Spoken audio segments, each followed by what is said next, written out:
ଏହି ରାସ୍ତାରେ ଆପଣ ଯାଉଛନ୍ତି କି? ତେବେ ସାବଧାନ, କାରଣ ପାଦେ ପାଦେ ଏଠି ଦୁର୍ଘଟଣା ହାତ ଠାରି ଡାକୁଛି। ପ୍ରତିଦିନ ଦୁର୍ଘଟଣା ଘଟୁଛି, ଗାଡ଼ି ମୋଟର ଖରାପ ହେଉଛି, ଧୂଳି ଧୂସରରେ ପୋତି ହେଉଛନ୍ତି ଲୋକେ। ଆଜ୍ଞା ହଁ, ଆମେ କହୁଛୁ ଗଞ୍ଜାମ ଜିଲ୍ଲା ବେଗୁନିଆପଡ଼ା ଥାନାଠାରୁ ତିରିଡ଼ା ଦେଇ ବିରିବାଟିଆକୁ ସଂଯୋଗ କରୁଥିବା ଗ୍ରାମ୍ୟ ଉନ୍ନୟନ ବିଭାଗର ଏହି ରାସ୍ତା।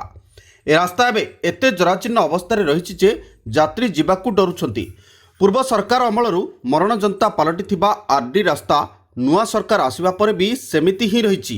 ଲୋକେ ଆଶା କରିଥିଲେ ନୂଆ ସରକାର ଆସିବା ପରେ ଅନ୍ତତଃ ପକ୍ଷେ ଭଲ ରାସ୍ତାଟିଏ ପାଇବେ, ହେଲେ ଯଥା ପୂର୍ବମ୍ ତଥା ପରମ୍। ଆମ ବିକାଶ ପାଢ଼ୀ, ମୋ ଗ୍ରାମ ତିରିଡ଼ା।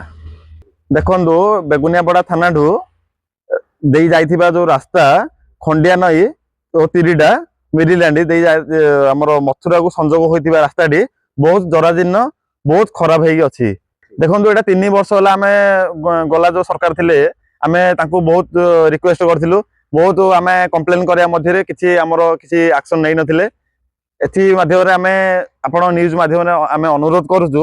ଆମେ ଶୁଣୁଥିଲୁ କିଛି ଟେଣ୍ଡର ମଧ୍ୟ କ'ଣ ହେଇଥିଲା ବୋଲି ମୁଁ କିଛି ଶୁଣୁଥିଲି, ତ କିଛି ମଧ୍ୟ ଆକ୍ସନ୍ ନେଇନାହାନ୍ତି। ସେ ଟେଣ୍ଡର କାହିଁକି ଆମେ କିଛି ଜାଣିନୁ, ବହୁତ କମ୍ପ୍ଲେନ୍ ହେଲା ପରେ ମଧ୍ୟ କିଛି ହେଇନି। ତ ଆପଣ ଆସନ୍ତୁ, ଦେଖିକି ଯିବେ ଥରେ। ଏତେ ଖରାପ ରାସ୍ତା, ମୁଁ ସରକାରଙ୍କୁ ବି ଅନୁରୋଧ କରୁଛି ଆପଣ ଷ୍ଟାଫ୍ ଜଣଙ୍କୁ କାହାକୁ ନହେଲେ ପଠାନ୍ତୁ, ଆପଣ ଦେଖିବେ ସେ ରାସ୍ତା ବହୁତ ଖରାପ ହେଇଗଲା। ବଡ଼ ବଡ଼ ଖାଲଖମାରେ ପରିପୂର୍ଣ୍ଣ ଏହି ରାସ୍ତାରେ ଏବେ ଗୋଡ଼ି ମାଟି ହିଁ ଦିଶୁଛି। ତେବେ ଆଶ୍ଚର୍ଯ୍ୟର କଥା ହେଉଛି, ଏ ସମସ୍ୟାର ସମାଧାନ ପାଇଁ ବାରମ୍ବାର ନେତା ଓ ବିଭାଗୀୟ ଅଧିକାରୀଙ୍କୁ ଅବଗତ କରାଉଛନ୍ତି ସ୍ଥାନୀୟ ଲୋକେ, କିନ୍ତୁ କୌଣସି ପଦକ୍ଷେପ ନିଆଯାଉ ନାହିଁ। ଫଳରେ ଏହି ଅଞ୍ଚଳରେ ଏବେ ଅସନ୍ତୋଷ ଦାନା ବାନ୍ଧୁଛି। ବେଗୁନିଆପଡ଼ା ଠାରୁ ତିରିଡ଼ା ଦେଇ ବିରିବାଟିଆକୁ ସଂଯୋଗ କରୁଥିବା ରାସ୍ତାର ଅବସ୍ଥା ଏବେ ଏଭଳି ହୋଇଛି ଯେ ଆପଣ ନ ଦେଖିଲେ ବିଶ୍ୱାସ କରିପାରିବେନି। ରାସ୍ତା ଅବସ୍ଥାକୁ ନେଇ ବିଧାୟକ ପ୍ରତାପ ନାୟକଙ୍କୁ ବାରମ୍ବାର ଅଭିଯୋଗ ହୋଇଛି। ତାଙ୍କ କହିବା କଥା, ରାସ୍ତା ପାଇଁ ଟେଣ୍ଡର ସରିଛି, ଠିକାଦାର କାମ ଆରମ୍ଭ କରିଛନ୍ତି। ତେବେ ଆଶ୍ଚର୍ଯ୍ୟର କଥା, ଦୀର୍ଘ ମାସ ପୂର୍ବରୁ ଠିକାଦାର କେବଳ କଂକ୍ରିଟ କାମ ସାରିଦେଇ ଚୁପ୍ ବସିଛନ୍ତି। ଠିକାଦାର କହୁଛନ୍ତି ଫଣ୍ଡରେ ଟଙ୍କା ନାହିଁ, ଏଣୁ କାମ କରିପାରୁନୁ। ସେପଟେ ବିଭାଗୀୟ ଏସ୍ଡିପିଓ କହୁଛନ୍ତି ରାସ୍ତାରେ ଭାରିଯାନ ଯିବାରୁ ରାସ୍ତା ଖରାପ ହେଉଛି, ଭାରିଯାନ ଚଳାଚଳ ବନ୍ଦ କଲେ ରାସ୍ତା କାମ କରାଯିବ। ତେବେ ଏସବୁ ଭିତରେ ହନ୍ତସନ୍ତ ହେଉଛନ୍ତି ଲୋକେ। ଲୋକଙ୍କ ସମସ୍ୟାର ସମାଧାନ ପାଇଁ କାହାରି ନିଘା ନାହିଁ। गोटे फेज काम सरी जाइए, आउ गोटे फेज काम आरंभ करने तार नेक्स्ट प्रोसीजर होची गवर्नमेंट रो माने अलॉटमेंट पोजीशन देखी। गवर्नमेंट अलॉटमेंटा बहुत टाइट अच्छी, आउ सेटा क्लियर हो गला बेले से टेकअप कर दबो कामटा। को प्रोसीजर काम सरजी कंक्रीटा सर जाइए, किछु कामटा रिपेयर हेगिरी फुल गोटे कोटे पड़िबो। से रास्तार सबुठु दुख होची सेपट जो मोरमटा आसुची, मोरमटा गोटे खादानटा अछि, सेठु आसिकिरी से रास्ता पूरा डैमेज हेगी रहउची।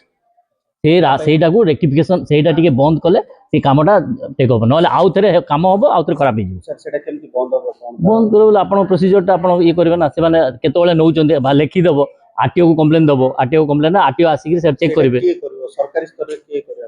सेटा आडी रास्ताटा डेवलपमेंटटा पंचायत सरपंच अछंती, ये अछंती, समान तो गाँ लोक समस्त सब बळे माने माने सेथिरे चालुचंदी। असुविधा बड़ हेवी गाड़ी जाइकी सब रास्ता खराब। प्रकृत में आम आडी रास्ता होची 10 टन पाई, ताठू हेवी गले सेटा डैमेज हो जाउची। आरो सॉल्यूशन कोन अछि सर? सॉल्यूशन हेवी गले ताको ट्रैफिक अनुसार बाहर करके सेटा नुवा प्रपोजलटा देबार अछि। एबे माने से मेन होची खादानटा को आउटसाइड करबार अछि। सेही रास्ता रे न जाई कि अन्य तार गोटे अलगा गले हबो, नहले से हेवी लोड जेतिकी लिमिट रे गाड़ी जीवा कथा ओजन रे तेतिकी न जाई। काम सर केबे हबो? ताको कुआ है प्रोसेस माने आबे तो किछु आरंभ करया पे ताको कुआ है माने से कर दो, किंतु पैसा रो जो ट्रांजैक्शन टा दे नै असुविधा पे आपण को दिन सारा सेति में पैसा अभाव नै, माने अलॉटमेंट रो पोजीशन टा माने ये होनी, ता क्लियर होनी। अलॉटमेंट केबे आसीबो सर? केबे आसीबो हम कहि परबो हम सेला गारंटी नै सर? गारंटी नै, हम टेक अप करया पे कुआ है ताको करा गला पर तबरे ये से गुटे जगह रे काम करथिला एजेंसी। ये थिला ग्राम्य उन्नयन विभाग एसटीओ भी शंकर राव को मंतव्य।